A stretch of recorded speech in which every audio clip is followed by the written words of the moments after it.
Seperti apa progres pilot project konversi batubara menjadi artificial graphite dan anode sheet, dan sejauh apa komitmen PTBA menjalankan hilirisasi batubara di tanah air? Sudah hadir secara eksklusif di studio CNBC Indonesia Direktur Utama PT Bukit Asam Tbk PTBA, Bapak Arsal Ismail. Selamat sore Pak Arsal, apa kabarnya Pak? Selamat sore Mbak Terima kasih Sasa. Pak sudah hadir di CNBC Indonesia. Ya. Pak Arsal, kita tahu di tengah gencarnya hilirisasi, saya dengar bahwa saat ini PTBA Pak sedang melakukan pengembangan salah satu supply chain dari komponen baterai. Nah, bagaimana sih Pak proses pengembangan komponen baterai tersebut dan pada bagian apa nih PTBA ingin mengembangkannya? Terima kasih Mbak Sasa, selamat sore para pemirsa semua. Jadi benar ya apa yang disampaikan oleh Mbak Sasa tadi, tentunya kami sebagai bagian daripada Grup Industri Holding Pertambangan Main ID ini mendukung mandat yang diberikan kepada holding kami untuk pengembangan ekosistem baterai kendaraan listrik. Nah, melalui kolaborasi dengan anggota-anggota grup Main ID lainnya, melalui proyek ini kami dapat ikut berperan dalam rantai pasok baterai kendaraan listrik. Nah, seperti yang kita ketahui Mbak Sasa, bahwa baterai lithium ion ya, Li-ion ya, memiliki beberapa komponen utama. Itu ada larutan elektrolit ya. Larutan elektrolit ini sebagai media pelarut ion lithium dan jembatan penghubung antara anoda dan katoda. Kemudian di situ juga ada komponen katoda. Katoda ini sebagai wadah pengumpul ion lithium sebelum digunakan untuk mengisi daya elektrolit atau discharging saat baterai terisi penuh 100%. Nah, menunjukkan bahwa 100% ion lithium itu terkumpul di anoda dan siap menghantarkan arus melalui kawat tembaga atau siu lah. Nah, kemudian ada lagi komponen yang lain, nah, anoda. Anoda ini sebagai wadah pengumpul ion lithium setelah digunakan untuk mengisi daya elektrolit saat baterai itu kosong. Dari kosong dia 0% menunjukkan bahwa 100% ion lithium itu terkumpul di katoda dan akan berpindah kembali ke anoda saat terhubung ke sumber listrik atau charging.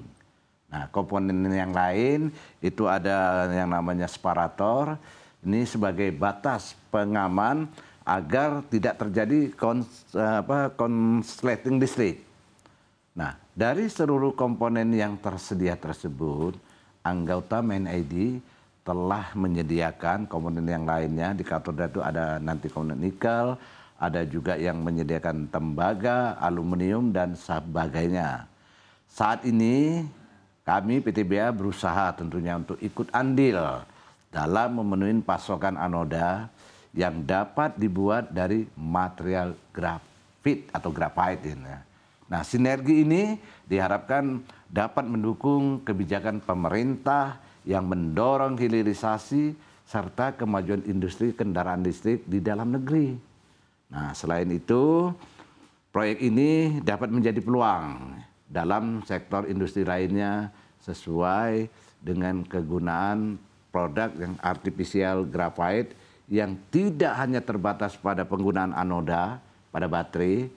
Nah, saat ini Mbak Sasa, kami PT Bukit Asam Tbk ini bekerja sama tentunya dengan Badan Riset dan Inovasi Nasional atau yang dikenal dengan BRIN, sedang mengembangkan konversi batubara menjadi anoda sheet yang saat ini kami sudah dalam tahap pilot project. Nah, anoda sheet itu apa sih? Anoda sheet itu atau lembaran anoda inilah yang nantinya yang merupakan salah satu komponen penting yang ada di dalam baterai. Nah, kandungannya di dalam baterai itu total yang itu mencapai 22%. Nah, tentunya komponen baterai ini banyak beredar di pasaran. Oke, menarik sekali yang Anda sampaikan tadi Pak. Karena kita tahu juga ya bahwa PTBA ini kan core bisnisnya bergerak di sektor pertambangan batubara ya. Tadi Bapak juga sudah mengelaborasikan gitu ya bahwa ada pengembangan konversi batu bara menjadi anoda. Boleh Pak diceritakan bagaimana sih proses tersebut? Baik Mbak Sasa ya, jadi PTBA nih ya kami nih di internal selalu mengedepankan inovasi yang berkelanjutan ya. Jadi karyawan-karyawan kami di internal perusahaan selalu saya dorong untuk melakukan inovasi-inovasi. Nah termasuk pencarian produk-produk turunan batu bara dalam rangka mendukung program hilirisasi dari pemerintah. Sekarang kan pemerintah kan fokusnya supaya hilirisasi ini memberikan nilai tambah. Salah satu produk yang saat ini kami kembangkan adalah produk anoda seed yang tadi saya sampaikan di awal ya. Nah, di dalam pengembangan ini tentunya kami bekerja sama dengan Badan Riset dan Inovasi Nasional atau BRIN ini untuk melakukan konversi batu bara menjadi artificial graphite yang merupakan salah satu komponen utama atau ini merupakan komponen utama dari anoda. Nah, tadi Mbak saya tanya prosesnya gimana sih untuk batu bara menjadi anodasit ini? Ini dilakukan tentunya dengan melakukan beberapa tahapan. Yang pertama, kami kan punya batu bara nih. Ya. Batu bara nih yang sudah kami tambang, selanjutnya kami proses karbonisasi di mana prosesnya ini kami lakukan pemanasan yang merubah batu bara menjadi coalaite. Ya. Ini agak teknis memang ya. Nah selanjutnya dari coalaite ini ya, yang telah terbentuk kemudian kami haluskan menjadi serbuk.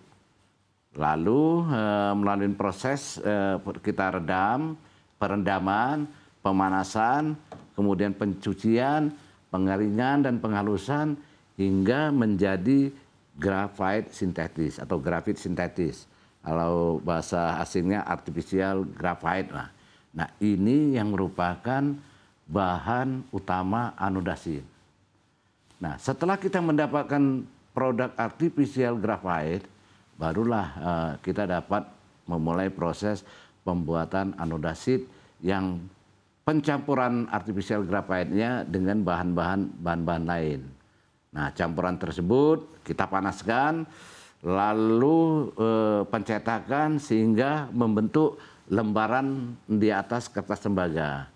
Tahap terakhir adalah pengeringan sehingga terbentuk anodasit yang selanjutnya dapat digunakan sebagai salah satu bahan dasar baterai lithium ion.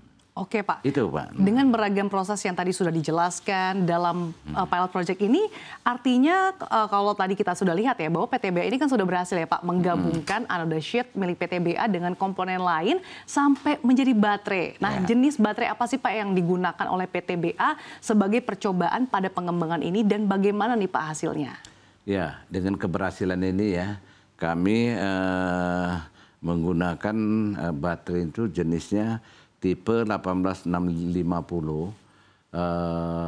baterai Li-ion 18650 karena ini secara luas dianggap sebagai ukuran sel lithium ion yang paling banyak diproduksi dan paling banyak digunakan. Jenis baterai isi ulangnya atau rechargeable-nya ini paling populer dalam peralatan elektronik portable.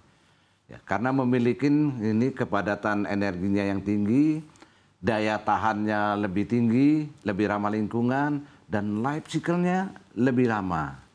Jadi angka 18650 ini melambangkan dimensi tipe baterainya itu, diameternya itu 18 mm ya, tingginya itu 65 mm. Nah seperti yang tadi saya katakan di awal tadi, memang saat ini ada berbagai jenis baterai yang umum digunakan di pasaran dunia saat ini. Yaitu ada baterai yang namanya LFP, lithium iron phosphate atau ferrophosphate, adanya NMC, itu nikel, mangan, kobalt. Kemudian ada lagi NCA, nikel, kobalt, aluminium. Nah, ini yang menentukan perbedaan jenis ini adalah dari komposisi anoda yang terdapat pada setiap jenis baterainya. Nah, pada proyek kali ini kami menggunakan jenis baterai NMC di mana perbandingan komponen katodanya adalah yang katodanya nih Pak ya. Tadi kan kita kan bicara anoda ya. Ini katodanya itu nikelnya itu maksudnya NMC 811 itu nikelnya 80%, mangannya 10%, kobaltnya 10%. Nah, untuk komponen yang ada di dalam baterai sendiri itu dapat dilihat bahwa komponen katoda itu mencapai sekitar kurang lebih 31% dari total seluruh komponen baterai. Nah, berbeda dengan kita komponen katoda tadi. Komponen anoda pada baterai ini memiliki sebesar 22% dari total komponen baterai. Namun ya Mbak Sasa, bila kita melihat dari kebanyakan jenis baterai yang tersebar di pasaran saat ini seperti LFP, NCA, NMC 111, NMC 532, bahkan termasuk ke NMC 811, seluruhnya kalau kita melakukan analisa memiliki komposisi komponen anoda yang relatifnya sama. Dan pada komponen anoda itu lebih dari 95% itu penyusunannya merupakan bahannya dari material grafit. Nah, sehingga dapat kita katakan bahwa ke depan kebutuhan grafit ini masih akan terus mengalami peningkatan. Oke Pak, artinya memang pemilihan baterai Li-ion 18650 ini karena selain memang yang paling banyak digunakan oleh masyarakat, tadi dari segi kepadatan energi yang tinggi dan juga ramah lingkungan ya Pak Arsal ya.